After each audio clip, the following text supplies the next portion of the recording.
మేము Cyberabad traffic police ప్రజల భద్రత కోసం డ్రంక్ అండ్ డ్రైవ్ తనిఖీలు నిర్వహిస్తున్నాం. దయచేసి వాహనాన్ని పక్కకు ఆపండి. చట్ట ప్రకారం నేను బ్రెత్ అనలైజర్ టెస్ట్ చేస్తాను. మీ ఆల్కహాల్ లెవెల్ చట్టబద్ధమైన పరిమితిని మించిపోయింది. మోటార్ వాహన చట్టం సెక్షన్ 185 ప్రకారం రక్తంలో 100 మిల్లీలీటర్లకు 30 మిల్లీగ్రాముల కంటే ఎక్కువ ఆల్కహాల్ ఉంటే వాహనం నడపడం నేరం. ఇది మీ మొదటి తప్పిదమైతే గరిష్టంగా 10,000 రూపాయల జరిమానా లేదా 6 నెలల జైలు శిక్ష లేదా రెండూ విధించవచ్చు. 3 సంవత్సరాల లోపు మళ్లీ ఇదే నేరం చేస్తే 15,000 రూపాయల జరిమానా మరియు 2 సంవత్సరాల జైలు శిక్ష ఉంటుంది.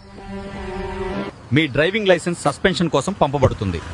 ఈ పరిస్థితిలో ప్రమాదం జరిగితే మీ ఇన్సూరెన్స్ క్లెయిమ్ కూడా తిరస్కరించబడవచ్చు. మేము ఈ తనిఖీలు జరిమానాల కోసం కాదు, మీ ప్రాణాలు ఇతరుల ప్రాణాలు కాపాడేందుకే. ఒక తప్పు నిర్ణయం అనేక కుటుంబాలను నాశనం చేయగలదు.